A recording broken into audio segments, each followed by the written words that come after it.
Now, North-South gap, like a study of developing countries, which is one of the traditional topics in international relations. Study poor countries, global South, right? Global South. Again, we study developing countries or the global South from comparative perspective, right? The reference point always is global North, right? So we compare global South to global North, always, right? Otherwise, we can't study global South because we have some standards there, right? Question is,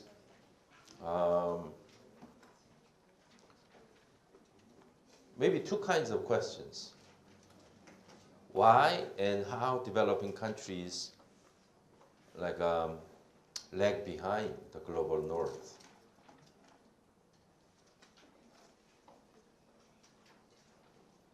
That's the kind of questions we ask a lot. Why developing countries lag behind the global North developed countries? Two sides to that question, economically and politically. Economically and politically. Why developing countries' economies are so underperforming than advanced countries? And why developing countries' political systems are underperforming than the global North countries? So both market economy and democracy. How could developing countries build market economy, right? Prosperous market economy and stable democracies? These two questions keep coming up for a long, long period of time, right? Building market and democracy in poor developing countries.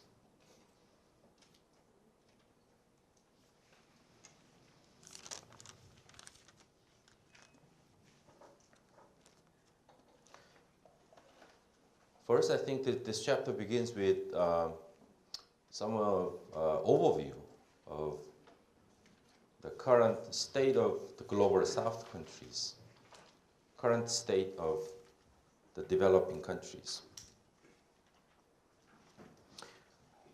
Developing countries or global South countries are called in different ways, right? Different ways.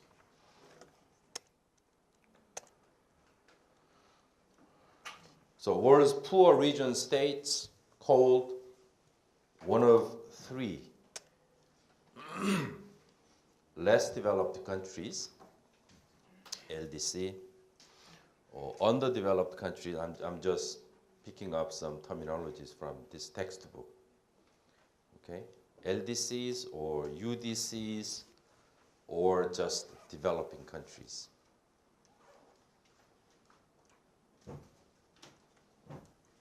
So all these three different terminologies refer to the global South.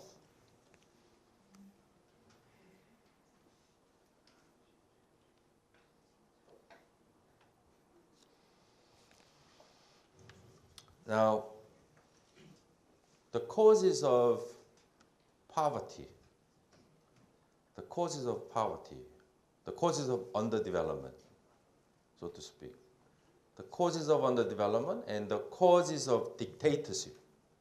This chapter doesn't address dictatorship. This chapter is devoted to only economic aspects, economic aspect of the global South. Democracy is not addressed in this chapter.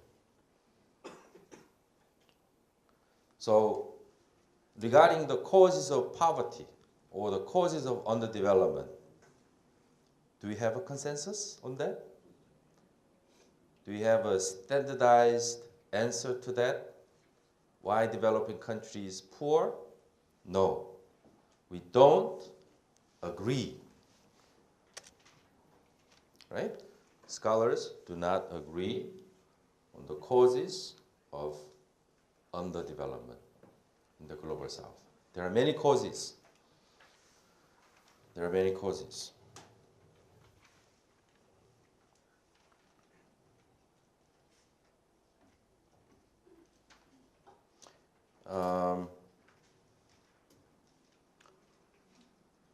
Now, how poor? How much poor are developing countries today? Right? There are different measures. There was a famous scholar who are devoted to this topic. The British scholar, his name is Paul Collier. Paul Collier.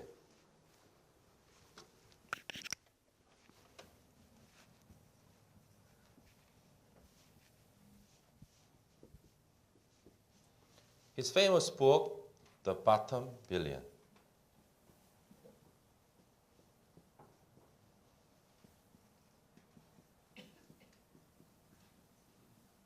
The Bottom Billion.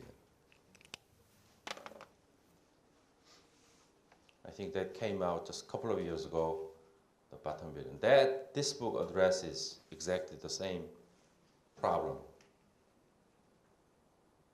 that is posed in this textbook, The Bottom Billion. In other words, today about 1 billion people, okay, the bottom billion today globally live in an abject poverty, extreme poverty.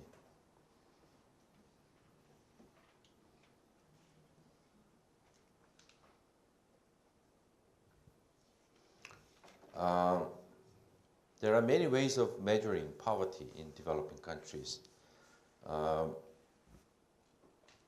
way we look at the developing countries, first I think we have to divide the entire globe into several regions, right? Several regions.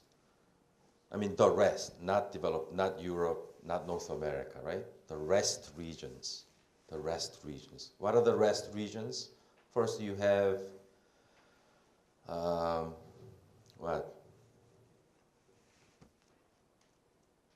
in terms of developing countries, what regions do you have in mind? First, Africa. Okay, according to the textbook, there are 5 regions. There are 5 regions that are categorized as developing regions. Number 1, Africa, Middle East,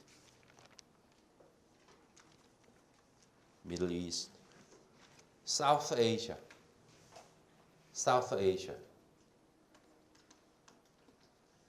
Latin America, and China. Okay, not just Asia, but he's picking up China as one of the developing regions, China. So these are 5 regions. Then you compare which region is poorer than others, right? Different regions have different levels of poverty. Which region is the poorest? Africa is the poorest. Okay, Africa is the poorest region.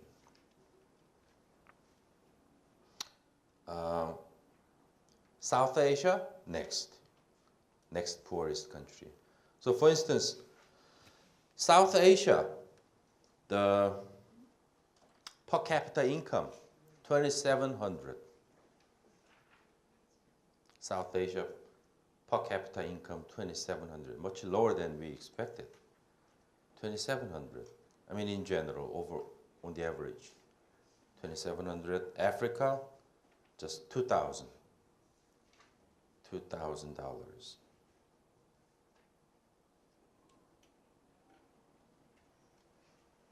I think the general trend is toward more and more people are being lifted out of poverty. That's the general trend. Though that transition is slow. I think this is a better way of putting the general state of the global south. Okay, still poor, but there is some progress being made. The slow progress is being made. Okay.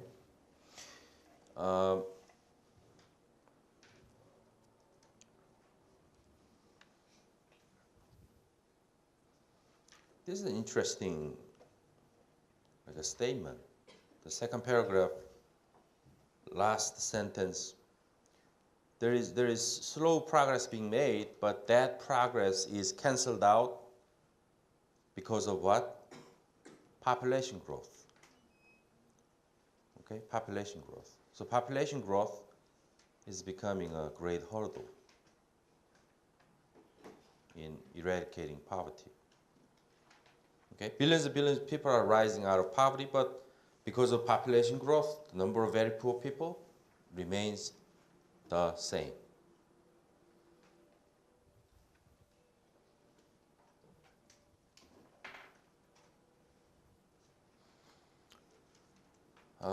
When I was reading this textbook, I was surprised by some of the statistics given here. There are many statistics here, right? Poverty, I think, again, how do we measure poverty? What do you mean by poverty, right? Poverty, I think, according to this textbook, poverty is the lack of basic human needs, right? Basic human needs. Poverty equals the lack of basic human needs. But then again, what are basic human needs, right? What are most important things humans need, right? I think they list them. They list them.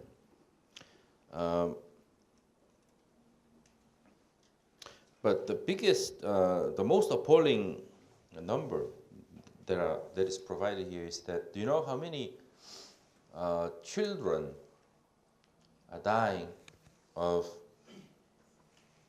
malnutrition yearly? Probably this is the most, shocking number we could have here. Quite surprising. 5 million children. 5 million children die every year. Okay? 5 million people. 5 million children as a result of malnutrition. Right? Without food. If this is calculated daily, 14,000 children every day. 14,000 children every day. Again, calculated hourly, 600 children every hour.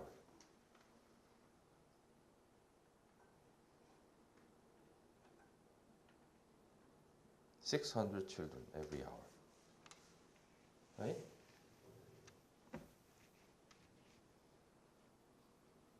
It's insane how uncivilized our world, right? We are living in this kind of world, right? On the other hand, the kinds of money countries spend on wars, military power, military buildup, is staggering again. $200,000. Okay, what is $200,000 per? Is it per hour? Probably. $600,000 per hour. Countries spend on purchasing weapons. Right? If you could divert this money, this much money, right? A little bit of this money, divert it to, right, these dying children, could make a huge difference.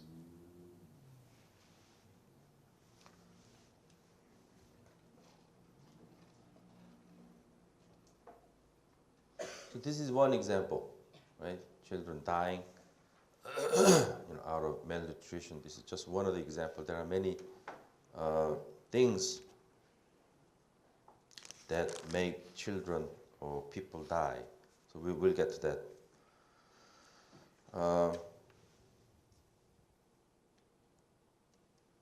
So what did the United Nations do to resolve this problem. The United Nations adopted the Millennium Development Goal, MDG, whereby countries set some targets for these basic human needs, right? They set up some 8 kinds of goals, 8 kinds of goals. And one of these 8 kinds of goals, 8 goals was to cut in half the population of the world's population living in extreme poverty. Okay, so one of the Millennium Development Goals was to eradicate extreme poverty. Okay, eradicate extreme poverty. The definition of extreme poverty is people living with income of less than $1 per day. That defines extreme poverty. In 1990 dollar terms, in today's dollar terms, that is $1.25 per day. That comprises extreme poverty.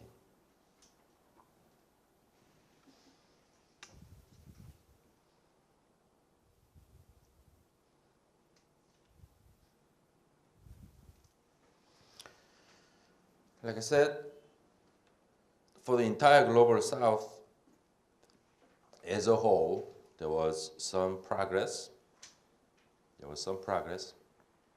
Right? In terms of poverty reduction, because the average poverty reduction, the average poverty fell from 31% to 20% between 1997 2007. In 10 years, right? There was some achievement in poverty reduction. Particularly China made a huge progress. How about Africa? No progress in Africa. The only region. So extreme poverty level in Africa, 50% still. Hovering around 50% in Africa.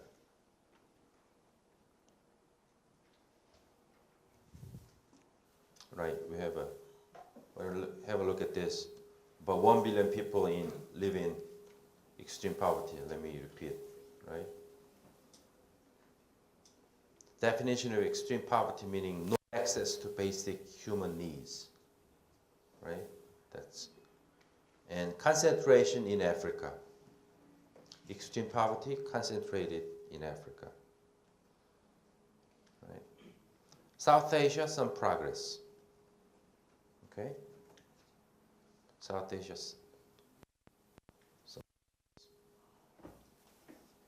5 million children die yearly.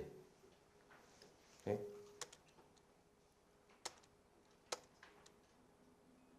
Millennium Development Goal target, right? They set targets for basic needs to be achieved by 2015. Okay?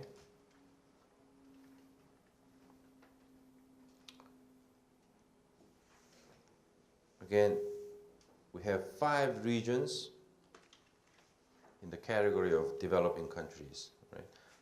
All 5 regions have different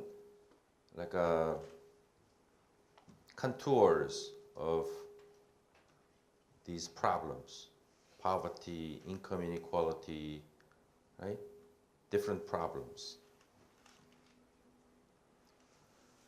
This is an interesting aspect of studying developing countries, like a comparative study of different developing regions, like how Africa differs from South Asia, Middle East, Latin America, or China, This is an interesting aspect of studying developing countries. Right? Some are, like I said, some are poorer than others. Some are more democratic than others. Some are poor but still more democratic. Some are richer but more dictatorial.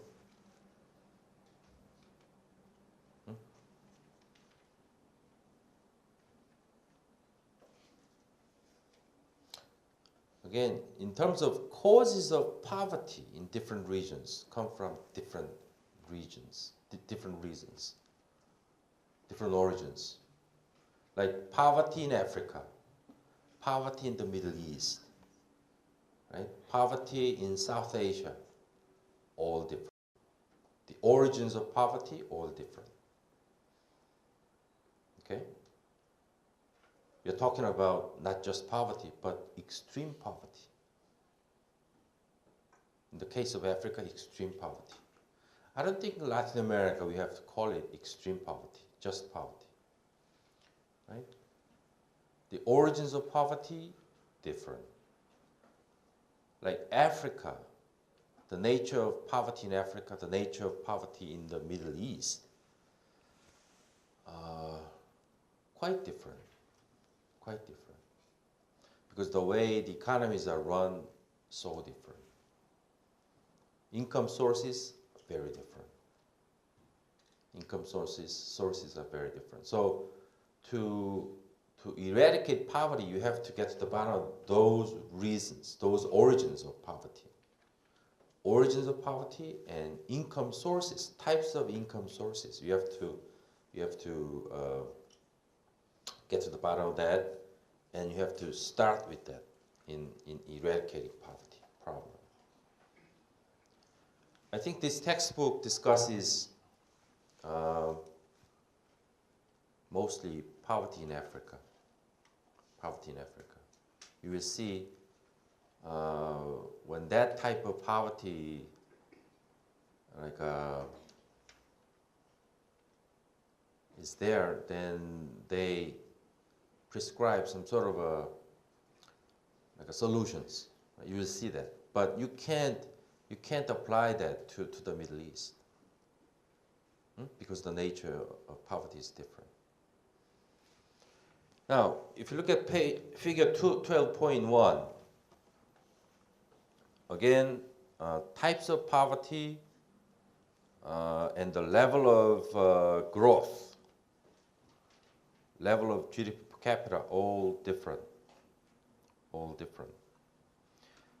The highest growing country, no doubt, is China. Currently, China. Next highest growing region is South Asia, including India, Pakistan, right? And the level of growth, similar in Africa, Middle East, Latin America. But GDP per capita is highest in Latin America. Okay? The next highest GDP per capita is Middle East. Then China. Then South Asia. Africa, lowest GDP per capita.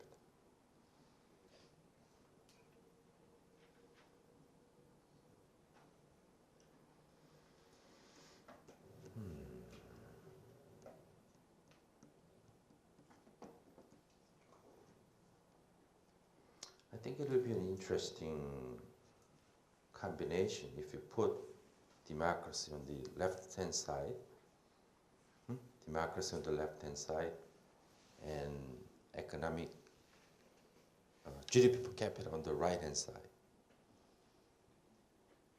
Again, then you will place different regions in different corners.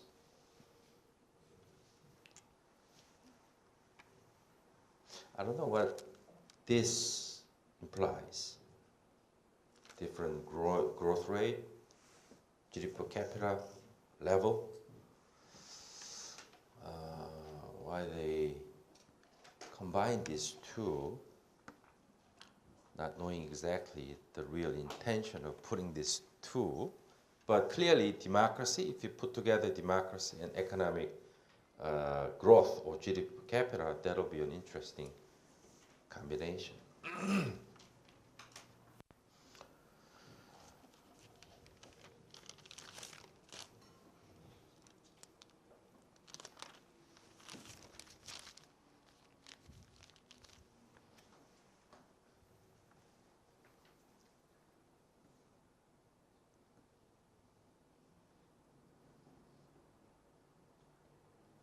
Now, next question. Next question is, clearly there is a gap. There is a gap between global South and the global North.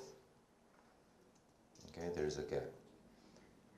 The question this textbook asks is, has the gap widened or narrowed? That's the question.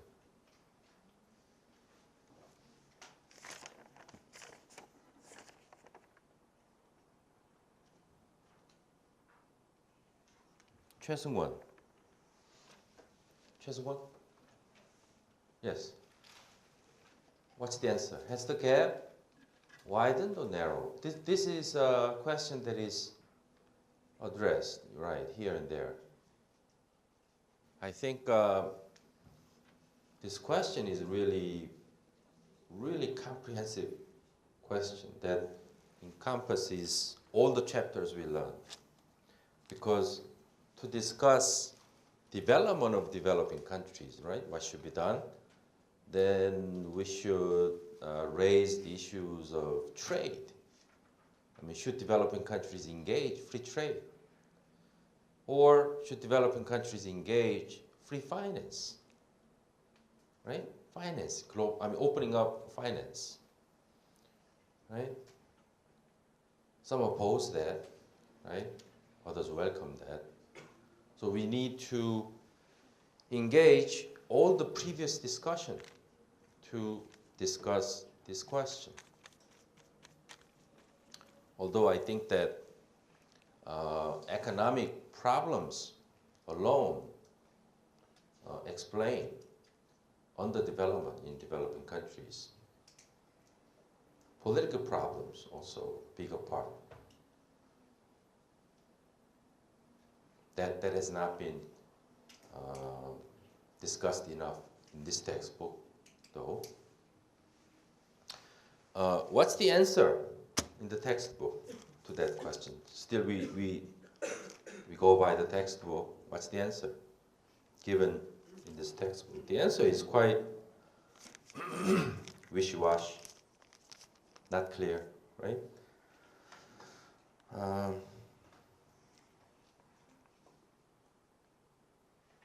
Here is the answer.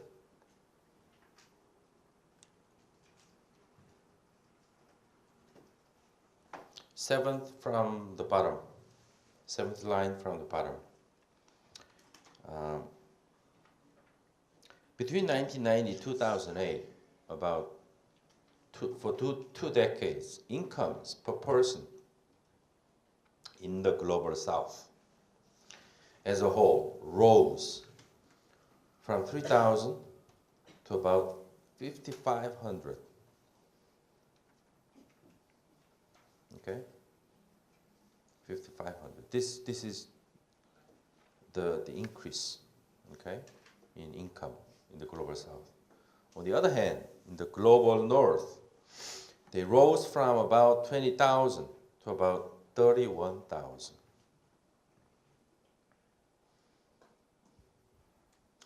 Then he asks, does this indicate closing of the gap? Because the ratio fell from 6.6 to 5.6, right? Or does it indicate widening of the gap? I don't know whether this method is a smart way of measuring the gap. Right? Purely mathematical, like a tool to measure the gap, right? they look at only income level, right? They look at only income level. Then they measure the increase amount for a certain period of time, right? Then they compare.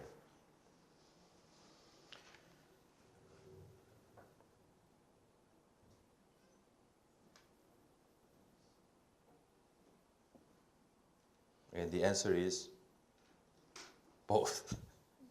Okay? I leave it up to your judgment. But this question, I think, is subject to many different interpretations in academic studies. There must be many more sophisticated types of measurement of the gap. This is what scholars do, using much more sophisticated, comprehensive measurements. We get to the bottom of this question. The gap, is the gap widening, okay, or narrowing? I think statistics is important, right? Statistics is important. And I think you need to engage many different indicators of development, not simply income level, right? There must be many more indicators, right? So multiple indicators at the same time, right? Now, get to basic human needs. Basic human needs.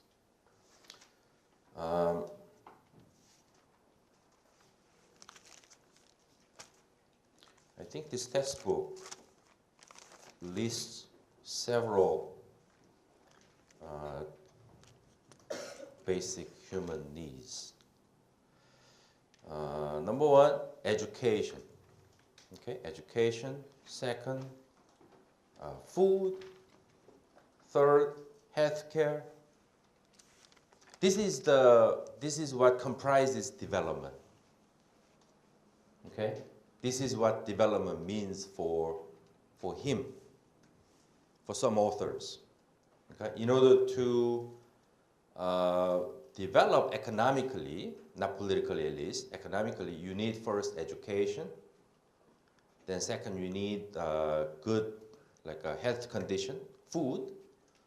Third, healthcare, access to healthcare. Fourth, you need what? Water, safe water, sanitation. And finally, shelter, homes.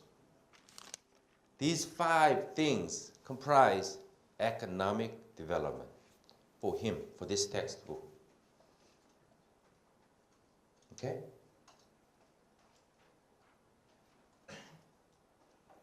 Safe way of defining development, right? Development, economic development.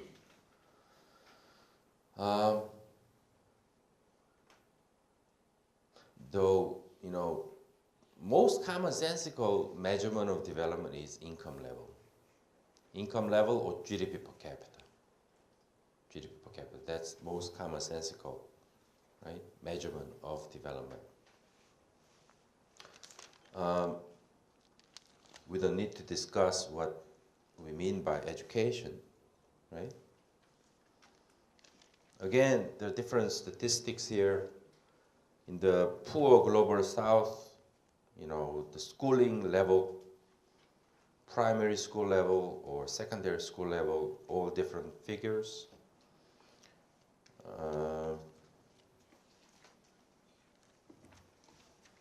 I can point to some of the outstanding numbers. Again, there's a great variation in terms of schooling, education in different developing regions.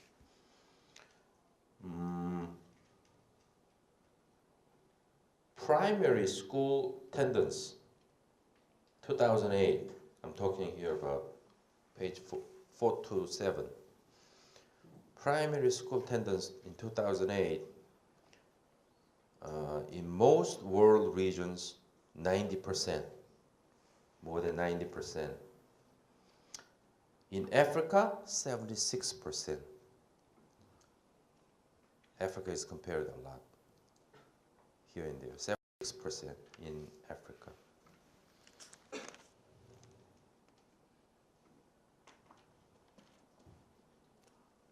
Right. Secondary education, which is more important measurement of development. Secondary education, I think of these 5 measurements of basic human needs, or broadly speaking, development, of these 5, most important two indicators,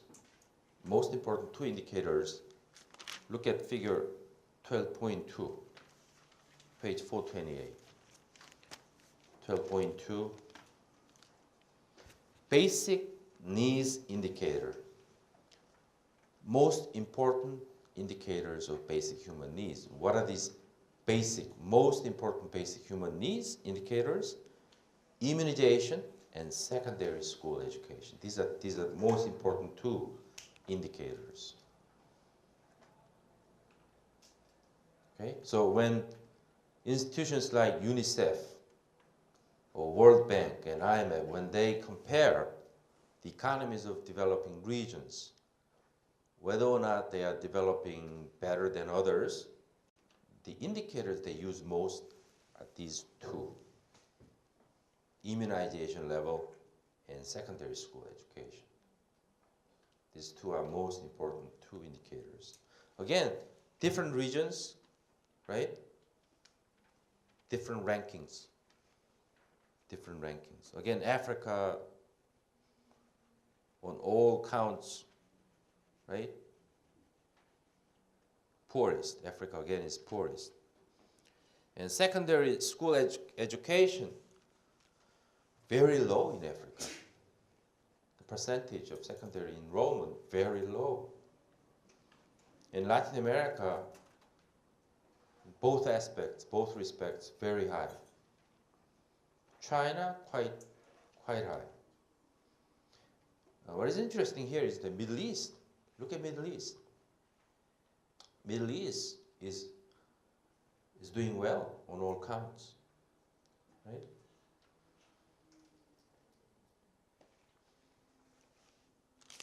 So that's that.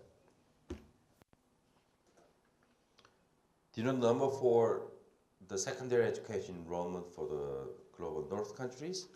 90%.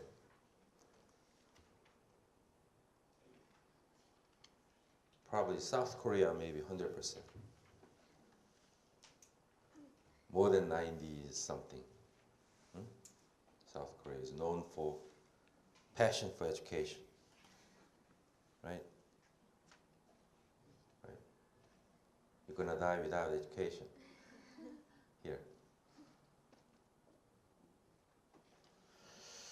Now, education is provided as something that allows people to meet over other basic needs. Because if you don't have the ability to read and write, right, you don't have information about other basic human needs. That's why education is basic to other basic human needs. We looked at all this. Malnutrition. Okay, malnutrition. Children suffer from malnutrition in the global south. Okay.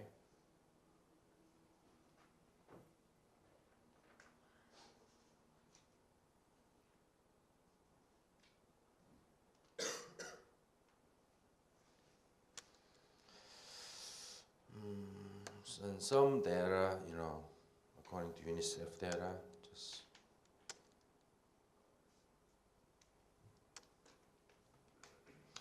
the point I was trying to make, I can't pull that up here. Page 427,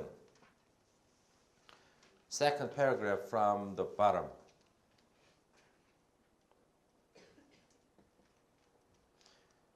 Figure 12.2 shows the variation across regions in two key indicators of children's well-being. Two key indicators of children's well-being at different stages. What are these two key indicators? Immunization, secondary school education. I'm repeating that. Okay. And healthcare. Healthcare, there is a long explanation here.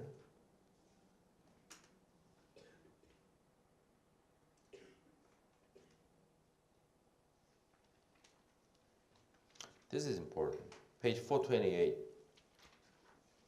428, second paragraph.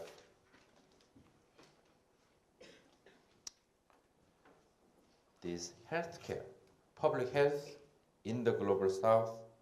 Again, some important gains. Okay, some important gains in terms of numbers. Okay, then blah blah blah, you know, successful, okay, some successful outcomes, right, in the Global South.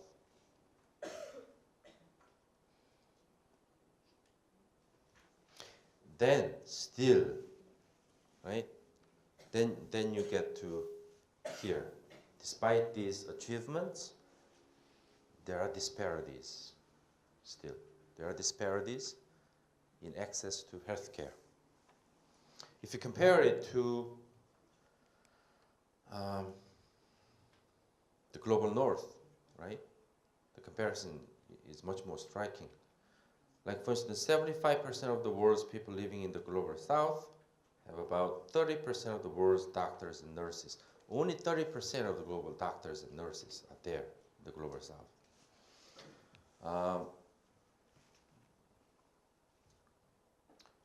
Shortage of doctors and nurses in the global south. Simply the number of bodies, right? If not the skills of doctors and nurses, knowledge of doctors and nurses, but simply the body counts. Because doctors and nurses are migrating to global north, right? We had that problem in South Korea too. In the past, South Korean, particularly nurses, right? They left South Korea to become a nurse in the United States, maybe in Germany, right? And nurses are really paid well in the United States, right? That's a good job. So many Chinese and some Koreans, when they go to college in the United States, kind of majors they select is either accounting or nursing department. Right?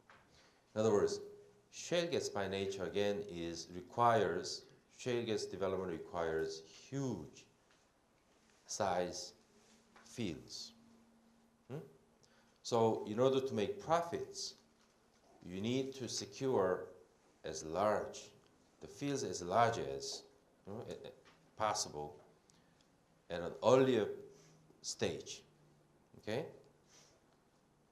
That's how you can make profits, because the real estate goes up. That's how most of the shale gas developers are sustaining themselves currently.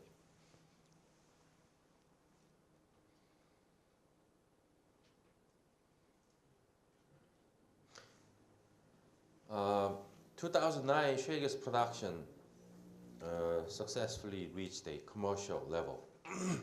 2009. Okay, it was a breakthrough, great breakthrough. Then suddenly it expanded to be as high as 40% of entire U.S. shale gas, entire natural gas production. 40%, 2009. Downside to that is there was an oversupply of natural gas. due to shale gas production, oversupply. So that gas prices plummeted. So when gas prices plummeted, these shale gas developers, they can't make profits. Okay? The more you produce, right, the worse off you become. You can't sell it to the market because prices are so low, right? So what happened after 2012, the lowest price, natural gas production hit the bottom, 2012. Like April, $1.82, right? More than 1/3 of the price, 2009, 1.82, lowest level. So almost unsustainable level of price, okay? So it was sort of a artificially, not artificially, but you know, the competition drove overproduction. Overproduction led to low price, right? And many companies actually went bankrupt. So how did, again, that question, how did these shale gas developers survive under this low price scenario? Right? That's a really puzzle. But they're still there. Still there, and they keep producing. Which means that there must be some hedging strategies. Hedging strategies. In other words, the real estate price, right, strategy or other hedging strategies, financial tools to keep them afloat under this low price scenario. And another way of surviving in this low price scenario is so-called NGLs. If you read US newspapers, Wall Street, Financial Times, New York Times, there was a lot of debate about NGL.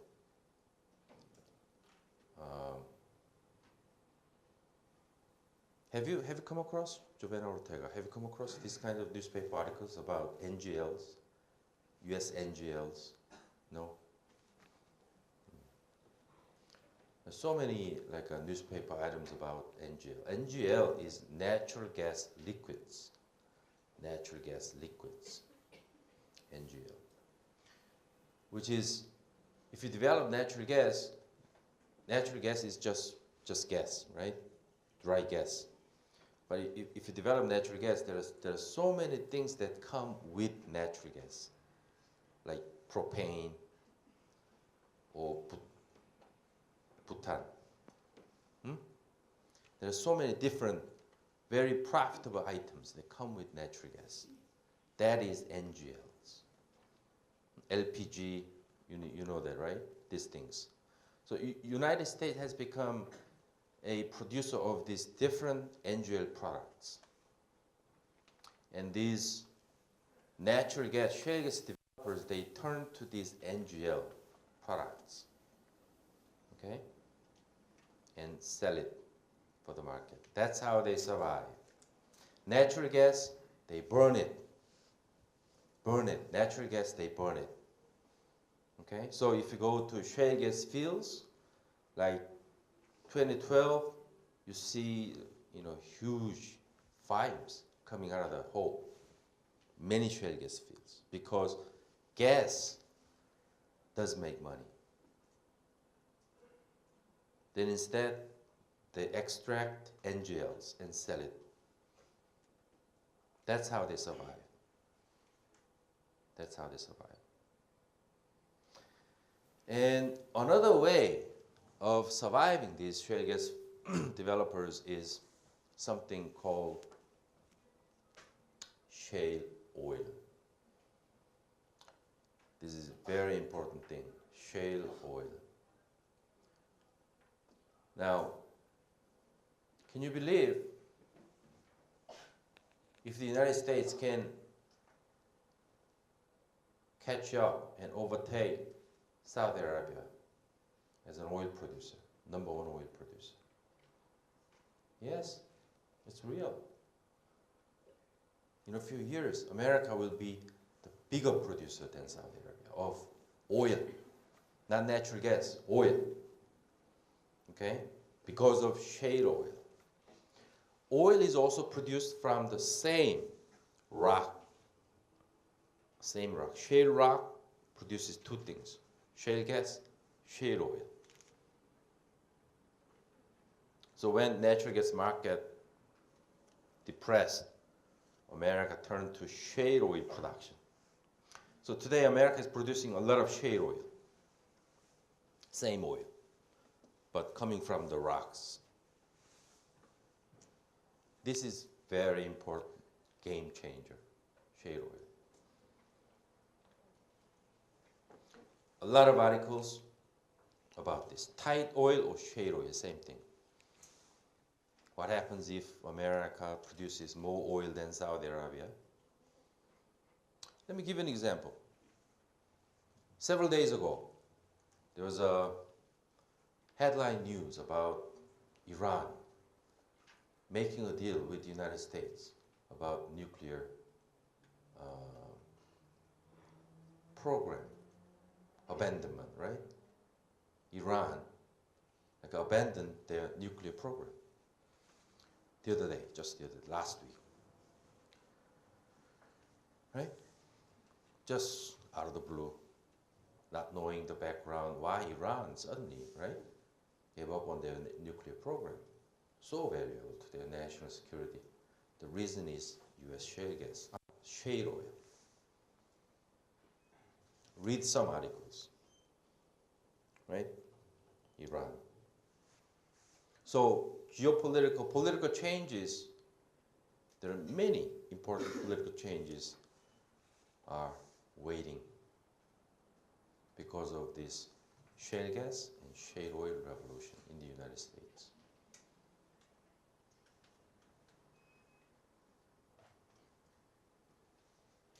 I can't count the number of articles and US research institutes doing,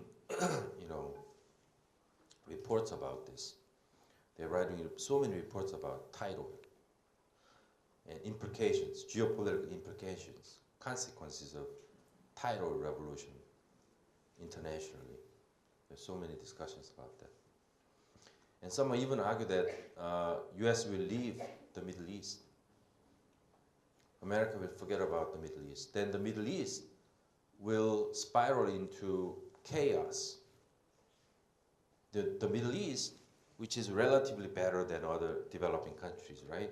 Today, when US produces both gas and oil, America, they don't come back to the Middle East. They don't protect the Middle East, so that the Middle East as a whole will be much poorer region than now. That's one of the predictions because of this shale revolution. Instead, the Middle East will export much more oil to the Asian countries. Not America, not Europe, but much more to the Asian countries, particularly China. This is one of the predictions. So that Chinese influence will dramatically go up. Just prediction. The counter argument is that, energy is not what America get interested in the Middle East. Not 100%. There are so many different things that made America get interested in the Middle East. So that even if America will be independent of Middle Eastern oil, America, will continue to be interested in the Middle East. That's another counter argument. And so we'll see. We'll see. But this is how you study the shale revolution. This is the significance of shale revolution for, in terms of geopolitical consequences. And OPEC, one of the news that I read the other day was that there is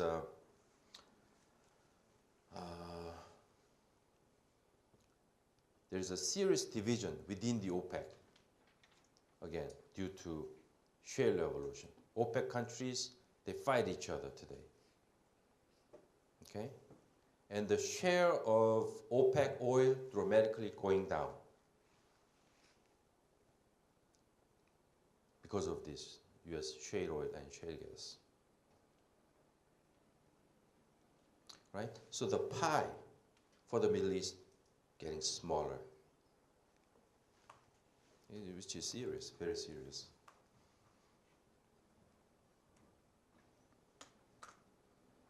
And what are the prospects for global oil prices? Global oil prices today, 115. Like 10 years down the road, what's the prospect for oil prices? This is a very important thing. Prospect for oil prices. If America keep producing shale oil from North Dakota is the region where a lot of oil, shale oil is being produced today. Bakken shale oil fields. It's a very remote region. Nothing there. North Dakota, right? That's where a lot of oil is being produced daily. And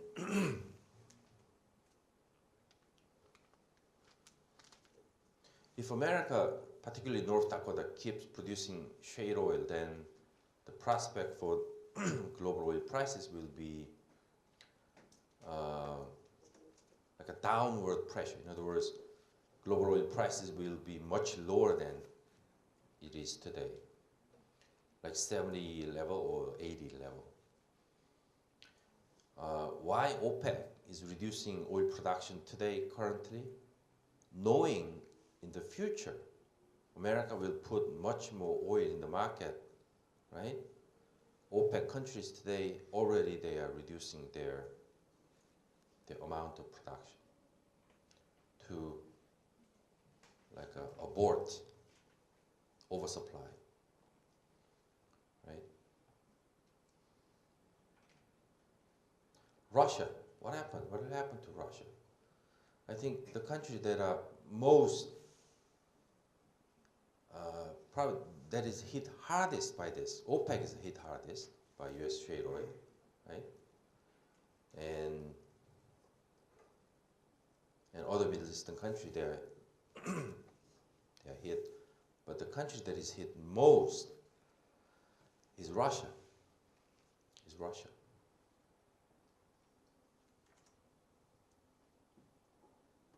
How about Europe? Ibrahim Hiba, Europe. Is Europe going to be happy about shale oil? No. You know, one of the consequences of your shale oil for Europe is that very unexpected outcome for European countries, because Europe is known for renewable energy, future energy, clean energy, like solar, or wind power. Particularly Denmark produces 20% of their energy from wind power, right?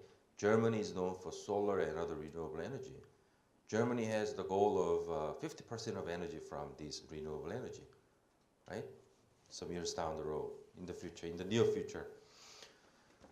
Then shale oil broke up, and shale gas broke up. Then what happened is that there is so much natural gas produced in the United States. Then this natural gas is mostly used in the power plant. Okay, Americans they don't use it for cooking. They don't use it for driving, right? Most natural gas is being used for power plant, electricity generation. A lot of them, right? So power plant before natural gas came up, power plant used coal, right? Coal-based electricity generation. Then natural gas replaced coal in the United States. Then what happened? If natural gas replaces coal, what happens? coal price goes down. So there are a lot of coals, unused coal available in the United States. What are they going to do with this coal? Cheap coal, unused, cheap coal. Sell it. They export it. To whom? Europe. So today, from last year, Europeans, they began to import a lot of cheap US coal, which is unexpected outcome for the European countries. So their energy future is ruined by this US coal.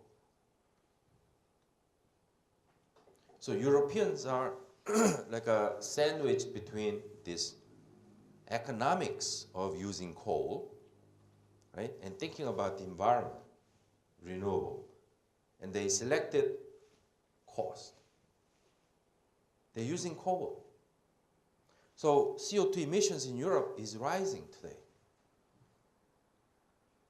CO2 emissions in the United States going down. Obama in the past was criticized for emitting CO2. But today, the other way around. Then, if Europeans use coal, what happens? What happens? Natural gas is unused. Because Europeans have a lot of coal-based power plants. So natural gas is unused for power plants. Then what happens? Russia cannot sell natural gas to Europeans. This is what the Russian energy minister said in one of the recent World Energy Council that was held in Daegu in October. Russian Energy Minister Alexander Novak came and he emphasized this. One of the problems facing Russia is Europeans using coal, then don't import natural gas from Russia. Then, what will Russia do? Look at the map of Russia. Look at the map of Russia. By nature, Russia is placed between Europe and Asia. Russia is both European and Asian country, right? Looking both ways. Now, if Russia is blocked by European coal consumption, then what Russia can do is to look toward the Asia Pacific. They develop a new customer in the Asia Pacific region.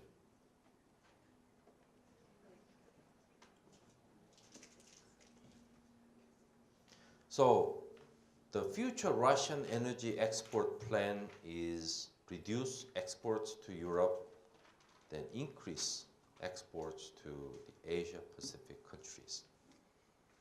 China, Japan, Korea.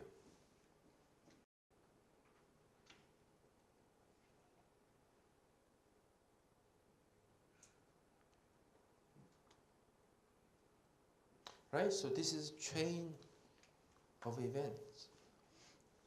This is what shale gas revolution like a cause.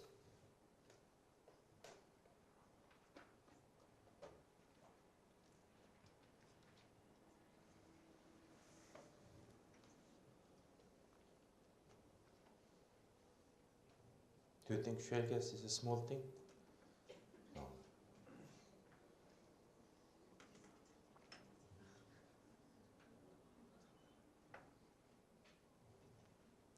Right. About Central Asia, any questions?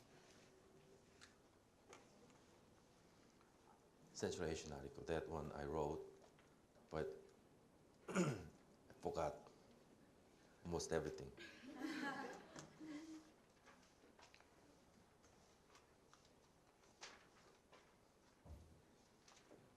That was a really masterpiece.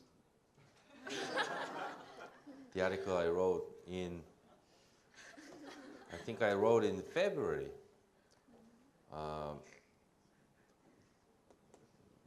you know, that was a really, that was good.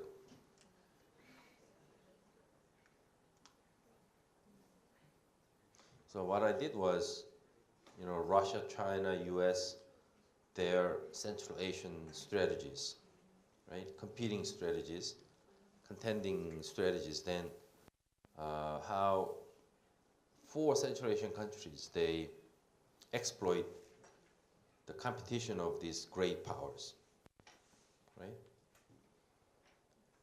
So everything is there. Everything about international relations. They're great powers, right? Rich countries, then poor, smaller countries. How they interact. There is a semblance of colonialism, imperialism there, and development is there. Right? Central Asians are poor developing countries. There's development there, the energy is there. Right? And theme is Central Asia is in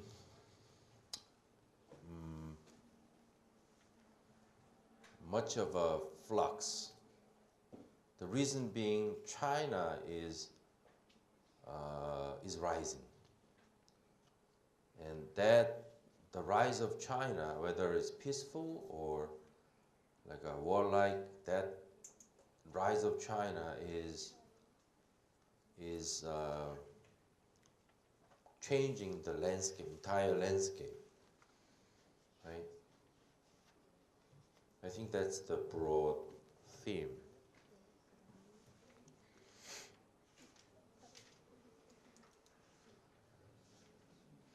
Because Central Asian countries, they were previously tied to Russia, right?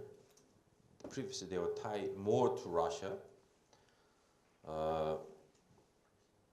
tied by energy connections, political connections, right? Infrastructure connections. Infrastructure is very important. Roads, pipelines, highways, right? Ports. All these were connected more to Russia, the Central Asian countries. And particularly the countries that I discuss, Tajikistan,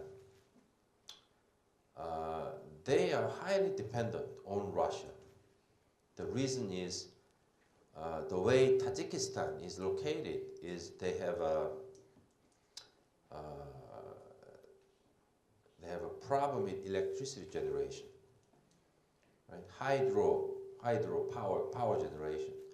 That hydropower generation is hugely lacking. Okay, and Russia provides economic assistance. Okay, that's how Russia sort of contains Tajikistan there. And another reason Tajikistan is tied to Russia is that Tajikistan has a long border with Afghanistan. Okay, a long border with Afghanistan. Porous border with Afghanistan. And through this border, there is a lot of trafficking, drug trafficking. Cocaines are being traded through this route. Okay? And you know what? Russia today, a lot of young people, they're cocaine addicted in Russia. In Russia today. Because of this trade route. Afghanistan, Tajikistan, Russia, this trade route. So that what Russians are accusing Tajikistan is that, you know, we have to send our troops to your border, okay, to protect our young men. So Tajikistan, they don't have a capable border guards. So Afghanistan border is protected by Russian guards. Okay, this is how Russia sort of maintain influence on Tajikistan.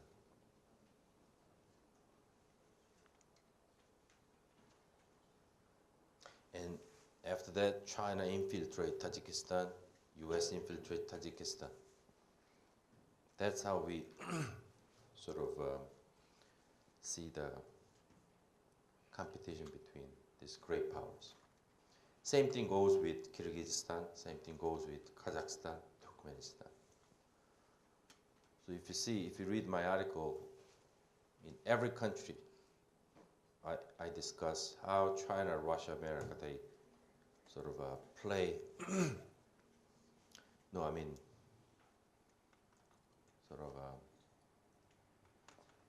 they jockey for the position of, right, strength in each country, China, Russia, the US. As far as I know, if you visit the site of either IEA or EIA, you have the figures for reserves, shale gas, shale oil. Shale gas data doesn't have information about Russia, okay? But the recent data from EIA, they reveal new rankings of shale oil reserves.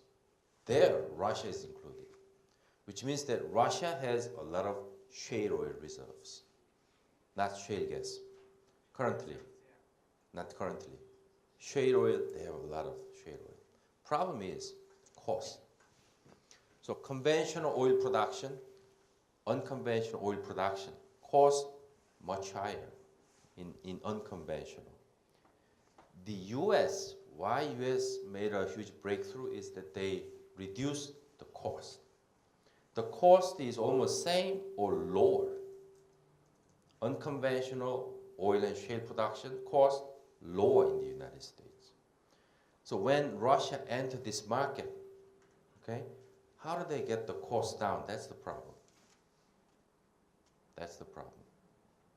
Initially, right? That's the problem. And it'll take a long time, and they might not make it permanently. We'll see. But for the time being, no match. Russia can't compete with the United States. As far as shale oil, not to speak of shale gas, no match. No match.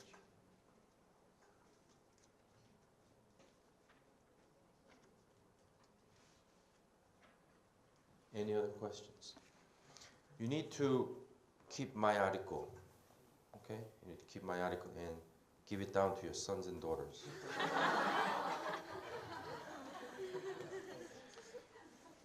I'll see you Friday, 2 o'clock, and we'll get the rest of chapter 12 done Friday.